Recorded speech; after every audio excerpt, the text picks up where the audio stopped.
At 2:17 p.m.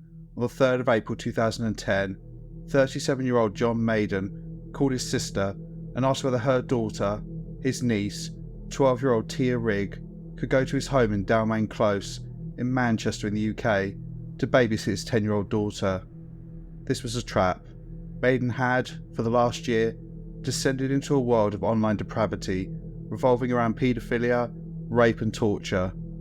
He had downloaded thousands of extreme images of child abuse and violent pornography and was reading documents giving directions on how to commit a sexually motivated murder. At 3 p.m, Tia turned up at the home of her uncle, who she loved and trusted, and was attacked. Maden raped, tortured and murdered Tia. At 3:45 p.m, Maden called 999 and said, quote, "My niece has been murdered by me. I've just finished killing her now." When asked why he'd done this, he said, "Because I felt like it," and put the phone down. John Maden will spend the rest of his life behind bars. He's a remorseless, psychopathic child murderer who has never shown any remorse for his crime or given an explanation for this act of brutality. Welcome to Evil Among Us.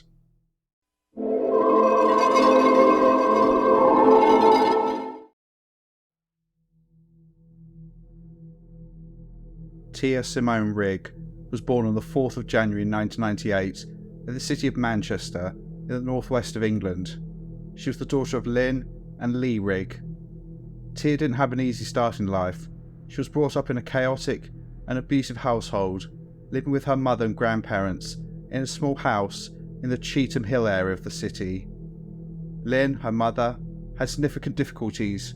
She had 7 children by 4 different fathers, as well as having a history of heroin and crack cocaine addiction. She also had a criminal record for robbery and assault. The situation was so bad that Tia was registered with Salford Social Services as being an at-risk child before she was even born. As the years progressed, the situation became worse. The household was dysfunctional.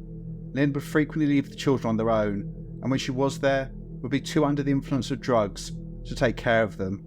The children were neglected for years. In addition to this, there was frequent violence within the home, including between family members, and also, it appears, between Lynn and her partners. There were also specific issues of psychological trauma that the children had to witness, including Lynn trying to end her own life in front of them. As we'll get to later, Salford Social Services were criticised for not doing more to safeguard Tia. They allowed her to remain living with her mother, despite the horrific things she witnessed and the neglect she suffered. Despite this household, Tia didn't let it dampen her spirits. She was described as a warm, funny and intelligent child. She loved the colour pink, as well as dancing and music. She was a very happy child, who despite what she suffered and saw, never showed anything but respect and compassion towards everyone around her. She'd only just started at Albion High School when she died, but had already made an impression. She was loved by teachers and fellow pupils. Tia died just a few months after turning 12, a life cruelly snatched away when it had just begun.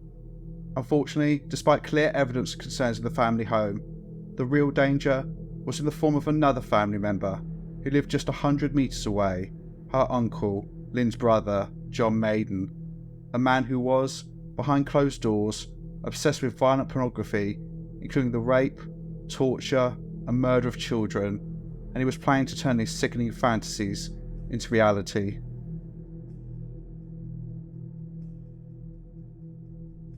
This will be a short video, primarily because there's almost no information on the perpetrator in this case, John Nigel Maden. However, I think certain assumptions can be made, and there are details buried in news articles and research papers, which I'll also present. So Maden was born in around 1972. He had 2 sisters, including Susan and Lynn, who, as I've stated, was the mother of the victim in this case, Tia Rigg, making her his niece. There's no information published about his upbringing, but researchers are united in their assessment that John Maden is a psychopath, and this point, coupled with the fact that Lynn developed significant issues in her life as an adult, would suggest that their childhood was likely characterised by trauma, which meant that he failed to develop key facets of his personality, including empathy, guilt and remorse.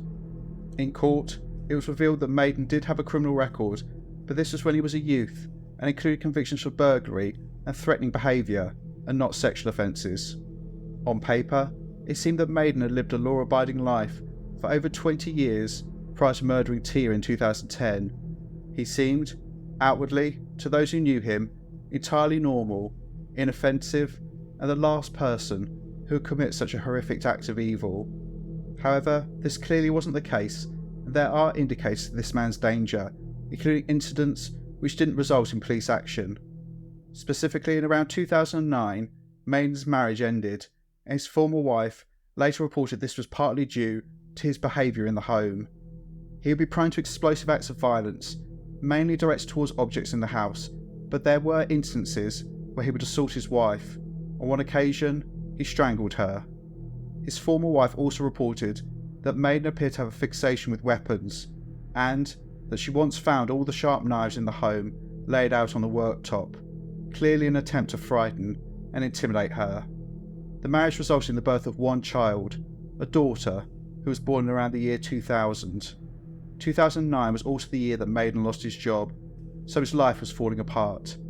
This seemed to trigger something within him. He completely closed in on himself, and instead of finding a new job or generally rebuilding his life, he turned to the internet. Between approximately April 2009 and April 2010, the month of Tia's murder, Maden spent hundreds of hours viewing and downloading the most depraved material he could find on the internet. This began with movies depicting death, whether simulation or real, as well as extreme pornography, specifically related to acts of rape against women. He had a particular interest in videos where women were tied up, tortured, and had objects forced into their bodies. Maden would meticulously arrange this material into various folders, including ones titled, quote, snuff movies, and brutal rape. As time progressed, Maden began viewing images and videos depicting child abuse. He would seek out the most depraved images he could find. He would eventually be found to have 2,000 images and videos on his computer and mobile phone, many of which depicted the rape and torture of women and extremely young children.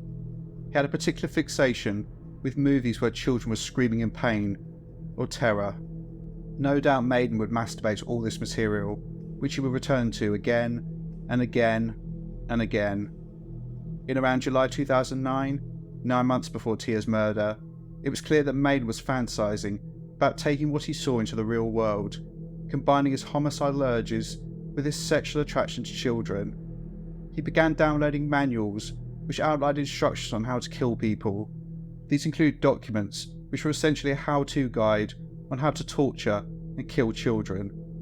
During legal proceedings, the titles of some of these manuals were revealed and included, quote, belly stabbing and throat crush, which were described in court as instructions about inflicting the greatest amount of pain and making the victim's agony last as long as possible. Within these documents were detailed descriptions about how to bind children and a list of different medications to use to incapacitate them. There were also details about how to stab a child in the stomach in order to inflict the maximum amount of pain, but to ensure they didn't die and didn't lose consciousness. Contained within these sickening pages were also graphic descriptions of methods of strangulation to prolong a child's agony and terror as long as possible before taking their lives. Maden also had a catalogue of stories written by paedophiles around the world about their fantasies about raping and murdering children. One document was a deranged screed written by someone who wanted to cull teenage girls, which included rounding them up and then torturing them to death en masse. Again, all of this was catalogued by Maden on his computer and phone. Police were able to determine that in the months leading up to Tia's murder, Maden was spending every waking moment on the internet viewing the most depraved and disgusting material that he could access. By the time of his horrific crime, he was fixated on the sexual violation and murder of women and children. He would also approach girls online, and chat logs of this were recovered by the police. On the 2nd of April 2010, the day before he murdered Tia, he contacted a teenage girl, telling her that he was an author who had, quote, an interest in rape. What he was trying to achieve through this conversation is unclear. I don't believe he was trying to find a victim. Instead, I think he was attempting to shock this girl. He found causing terror, disgust, and discomfort in others arousing.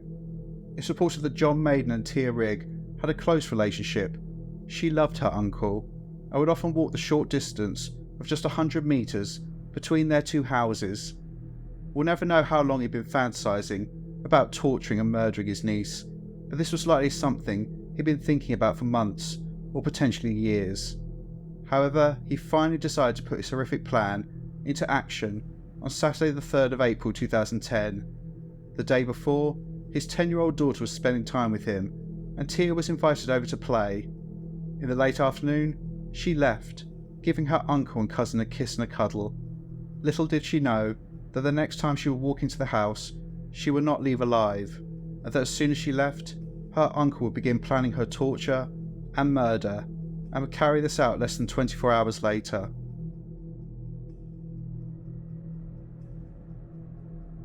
As already stated, how long John Maden had been planning to kill Tia Rigg is unknown, but on the 2nd of April into the 3rd of April 2010, he was again viewing movies depicting the torture and sexual abuse of children, as well as putting his plan to kill his niece into action. He planned his crime meticulously, following the instructions in the manuals he'd been reading. He placed 2 kitchen knives in the upstairs bedroom, along with a broom and what was described in media reports as a sex toy, which I assume was a vibrator. He also had shoelaces to be used as restraints, and a guitar string, which he intended to use as a ligature.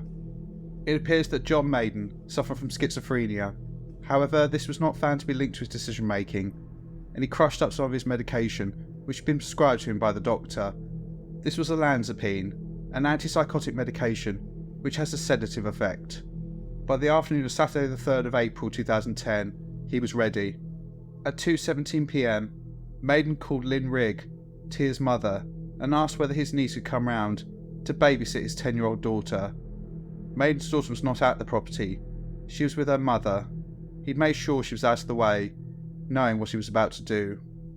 Tia, who, as I said, lived just 100 metres away, was happy to go and help her uncle. She was hoping she could watch the Man United versus Chelsea football match that was on that day. So at around 2:50 p.m, Tia left her home, said goodbye to her mother, and walked the short distance to Maden's home on Dalman Close. At 3 p.m, she stepped over the threshold and into a nightmare. What happened next will never be known for sure, but was pieced together from the subsequent autopsy. The attack began as soon as Tia walked in. She was drugged. I assume this was by being given a laced drink. She was quickly sedated, but not unconscious. This was Maden's plan. He wanted her to have no ability to fight back, but to be fully aware of everything he was about to do. Maden carried Tia to the upstairs bedroom and placed her on the bed, stripped her naked apart from her socks, and tied her hands behind her back with the shoelaces. He then subjected Tia to a horrific ordeal which lasted approximately 35 minutes. He repeatedly inserted the broom handle and the sex toy into Tia's vagina with considerable force, meaning that both were found at the scene, covered in blood. This action led to Tia suffering horrific internal injuries. Maden then stabbed Tia a number of times. He followed the manuals he'd read and aimed for her stomach to ensure that she didn't die immediately, but suffered as much pain as possible. Tia must have been absolutely terrified and in so much pain in her final moments alive. Finally, Maden placed the guitar wire around Tia's neck and pulled it tight, strangling her to death. He then calmly picked up the phone and at 3:45 p.m. made a terrifying call to 999.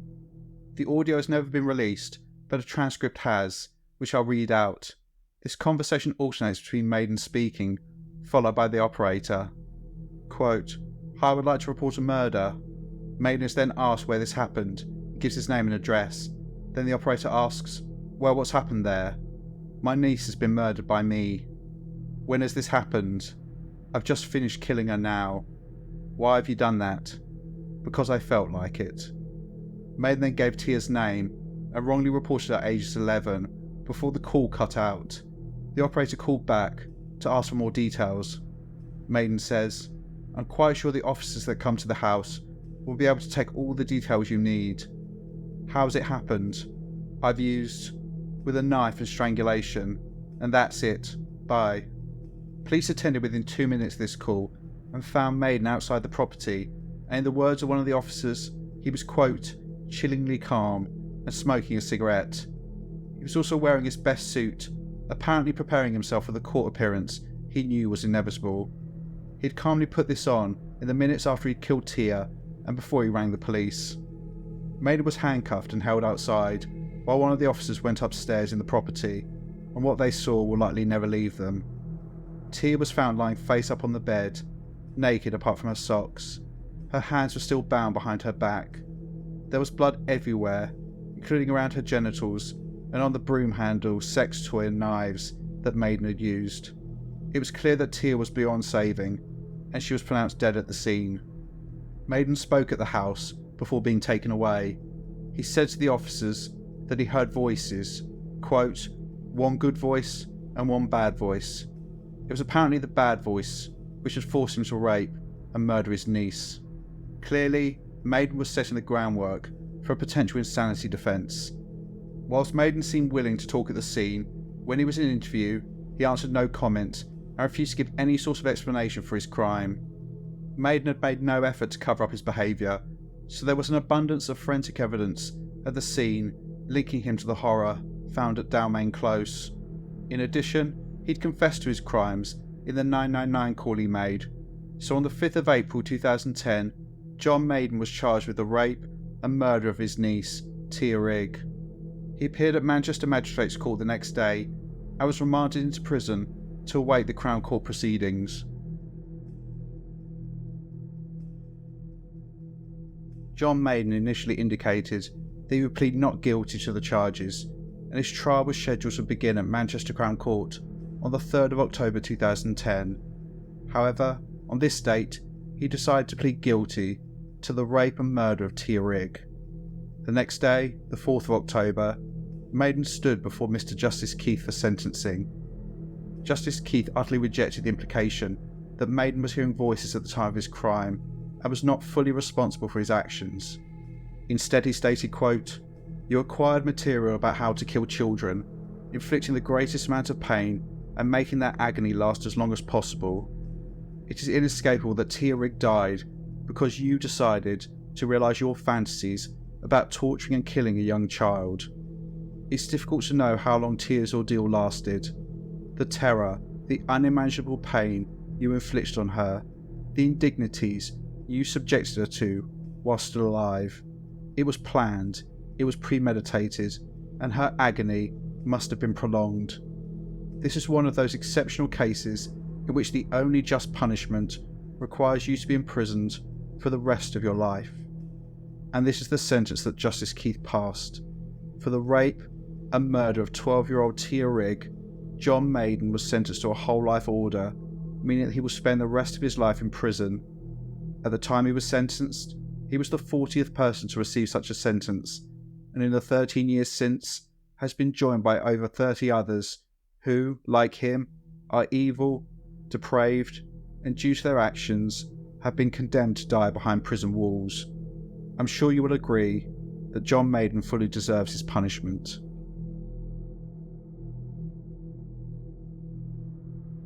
In the aftermath of Tia's death, a serious case review was undertaken, and this specifically looked into the role that Salford Social Services had in her life, and it was intended to establish whether there was anything they could have done to prevent her horrific murder.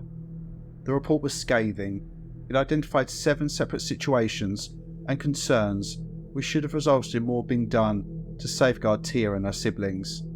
This related primarily to the behaviour of Lynn Rigg, including her drug use, violent behaviour within the home, evidence of repeated neglect, and her suicide attempt in front of the children. The report stated that social workers had, quote, "an over-optimistic and unrealistic perception of her ability to care for her children and failed to appreciate the chaos of Tia's family life." It continued, "The combination of drug misuse, domestic violence, and parental mental health, alongside historical factors, should have led to a much higher level of concern than was seen in this case." However, despite the fact that social services have failed to protect Tia from the dysfunction in her own home, it was concluded that her death at the hands of John Maden was neither predictable or preventable. Unfortunately, I think they're probably right. In order to understand why I've reached this conclusion, you need to understand a little bit about how social services work. Specifically, social services are aware of how distressing to a child being removed from their home is, even if it's complete chaos, is ultimately all they know. However, even if a child is removed from the care of their parents or parent, social services will often look for every avenue to try and make sure they remain around family members. So they'll often look for responsible adults within the extended family who may be able to take the child in. This is intended to lessen the impact on the child. Often this person, who's vetted by social services, will be in charge of managing contact between the parent or parents and the child. It's only under extreme situations where a child is fully removed from the family completely and, for example, placed into foster care, or even, in the longer term, adopted. In this respect, although social services failed in their duty to protect Tia, and they should have removed her from the care of her mother, it's likely she would have been placed in the local area, or potentially further afield, with another family member. This would likely not have had an impact on John Maden having contact with Tia. He was not considered a risk to her. No one apparently knew what he was up to online and what he was planning. So even if Tia had been removed from the care of her mother, John Maden would likely have still had access to her, been able to invite her over to his property, and murdered her. If she'd been some distance away, he would have likely just gone to pick her up, taken her back to his home, and killed her. So although social services, as with many of the cases I've covered, failed a vulnerable child, this wasn't directly linked to what happened to her. Unfortunately, a somewhat unpleasant issue occurred in 2011, which I'm somewhat reluctant to mention, but I imagine someone in the comments might raise it. Specifically, during this year, Tia Rigg stated that she was going to sue Salford Social Services for not taking Tia out of her care. This statement resulted in a huge backlash towards her. As others pointed out, she seemed to be externalising responsibility for the situation by blaming social services, when in fact she and her behaviour was central to the reason why there was so much concern. It was also pointed out that she'd often failed to engage with social services when support was offered, and she was extremely deceptive.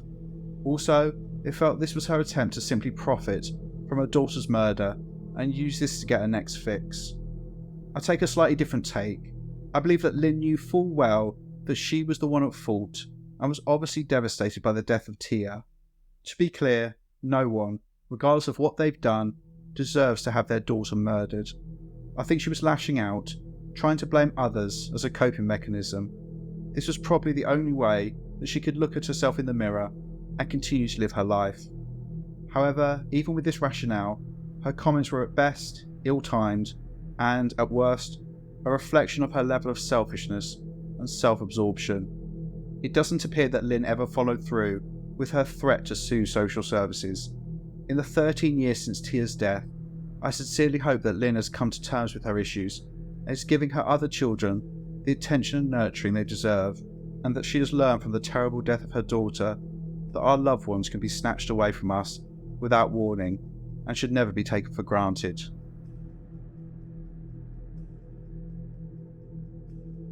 Tia Rigg's funeral took place on Wednesday the 28th of April 2010 at St James's Church in Cheetham Hill, Manchester. The family asked that everyone wear pink, Tia's favourite colour, and so there was a sea of pink scarves and pink ties in amongst the hundreds of people who lined the route to pay their respects to her, with Tia's pink coffin being carried in a horse-drawn hearse to her final resting place. Tia's aunt, Susan Maden, paid the following tribute to her niece, quote, "Tia would help anyone out and loved animals and children. I'd describe her as a girly girl. She loved clothes, makeup and music.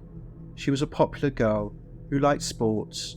She liked trampolining, swimming and netball. We will always remember her cheeky smile." At Tia's graveside, 12 pink balloons were released, one for each year of her short life. Tia was so young. It's now been almost 14 years since her death.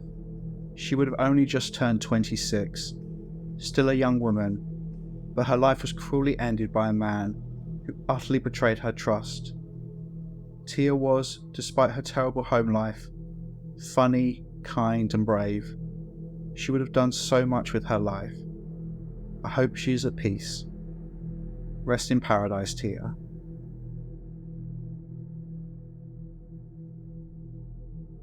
John Maden never gave an explanation for this horrific crime. He gave a no-comment police interview, and his guilty plea meant there was no trial. I believe there's a reason for his silence, which I'll get to soon. Due to this, and a lack of any real information about his past, Maden is a bit of an enigma. But I believe there are some indicators about what led him to the point where he tortured and murdered his niece. In order to fill in the gaps, I draw my own experience. So to begin with, the media made a big deal of the fact that Maden had been watching extreme material prior to this crime.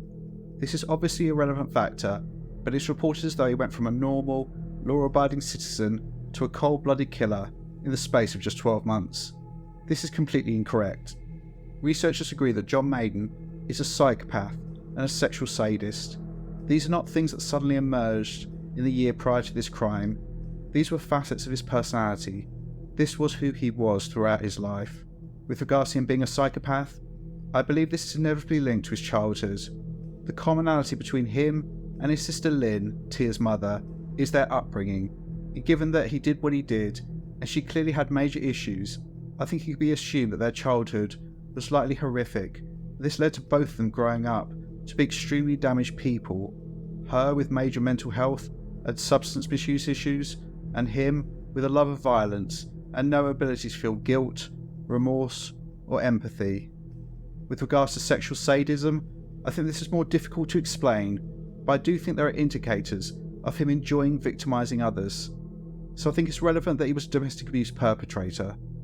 As those who have watched my channel for some time know, domestic abuse is rooted in power and control. I think the fact that Maden abused his wife indicates that he was a man who enjoyed wielding power over others, in particular women. I find it particularly noteworthy that he's said to have strangled his wife. This is an act which makes the perpetrator feel like they're in ultimate control.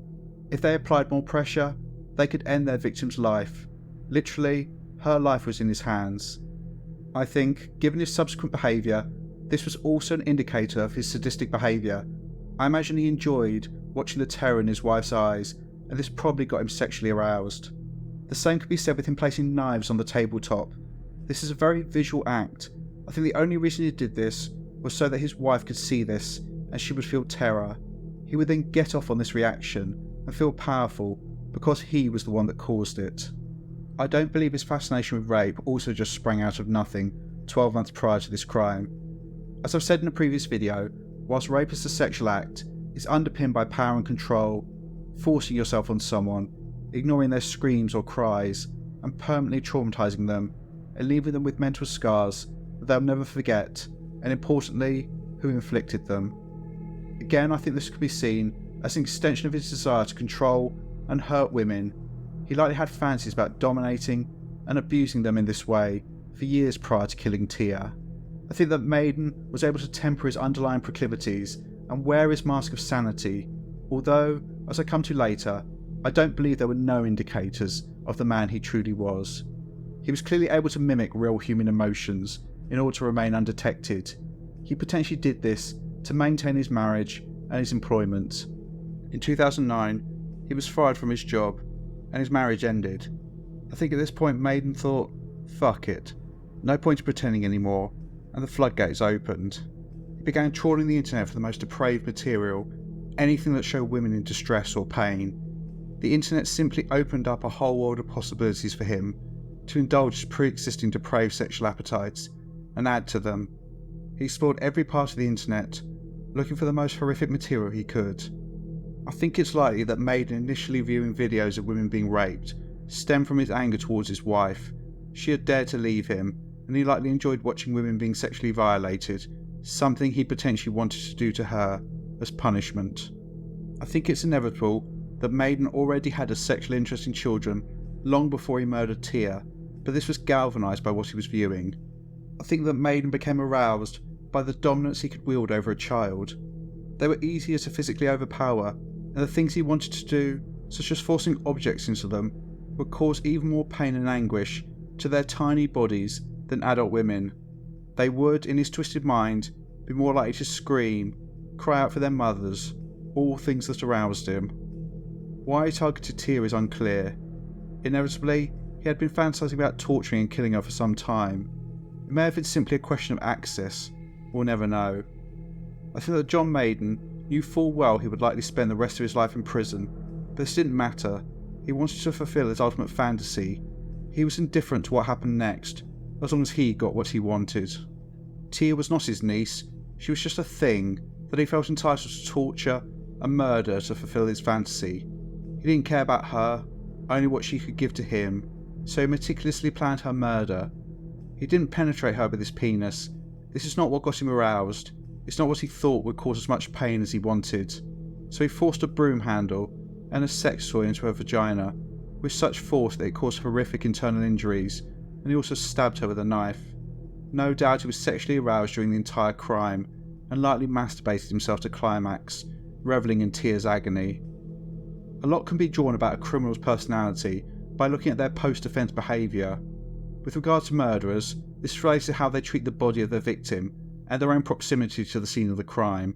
Specifically, some people who kill others, despite the horrific nature of their crimes, feel some level of remorse, regret or shame. This can be seen in the way they behave, including on some occasions covering up the body or fleeing the scene, so getting as far away as possible and avoiding having to look at what they've done. However, with psychopathic killers, they show no shame or guilt for what they've done and think nothing of leaving the body of those they have slain exactly where they've died. In some cases, they'll use the corpse as an object to shock others or to continue to get their sick kicks. In the case of Joanna Dennehy, one of her victims, Kevin Lee, was killed and then his body dressed in a black sequin dress and dumped, all as a way to shock others and further degrade Kevin. In the case of Ted Bundy, he would return to the bodies of many of his victims, even weeks later, to have sex with their corpses until their state of decomposition made this impossible. In both cases, there was no shame or remorse. These people revelled in what they'd done and were determined to continue to get excitement and gratification from their heinous crimes. With Maden, he'd made no attempt to cover up what he'd done. He left Tia naked and brutalised on the bed. He also didn't flee the scene. He called the police and coldly told them what he'd done, and whilst his niece's broken body was lying on the bed, he calmly walked around the house, putting on his suit in anticipation of his pending court case. He acted like a man simply going about his day. He was not remorseful, he wasn't guilty, he was likely in fact the opposite, very pleased with himself. He'd done what he'd set out to do. I think that potentially he left Tia deliberately as she was because he knew how horrific the scene was and how the police officers would be shocked when they saw it. His last hurrah, his one last opportunity to shock others, to demonstrate how powerful he was. Look at these things that I have done. Everything that Maden did after he murdered Tia was motivated by control. He knew that the police would eventually find out what he'd done, so he called them first, and then, from that point on, until the present day, he has never explained why he did this. This is likely deliberate. It's his way of holding on to that last bit of control. You want to know why I did it? You want to know why I did this to my own niece? You want peace? Never. I want you to always be questioning why I did it. I really don't believe for a second that there were absolutely no indicators of the man that Maden was. Had he attacked other women or children before? Possibly. Were there subtle or obvious signs of his inappropriate interest in Tia? I think this is likely, but given the household she grew up in, were these simply ignored? We'll never know. John Maden fully deserved to spend the rest of his life behind bars. Hopefully, given the horrific nature of his crimes, his years in prison will be unpleasant, but nothing he experiences compares to the horror he subjected his own innocent 12-year-old niece to in her final moments of life. However, it's also important to highlight the sick people that exist out in the world who spend their time writing manuals about how to rape, torture and murder women and children and publish these on the internet. These people are potentially just as dangerous as John Maden and are probably still out there. As I said, this is a shorter video due to the lack of real information on John Maden. I've taken what there is and added my own observations, but I want to know what you believe to be the profile of this monster. Please share your thoughts below. If you like the content, then consider becoming a channel member by clicking the join button. You can also send a one-off donation to support the channel using the thanks button. Please like, share and subscribe. Take care, and I'll see you in the next one.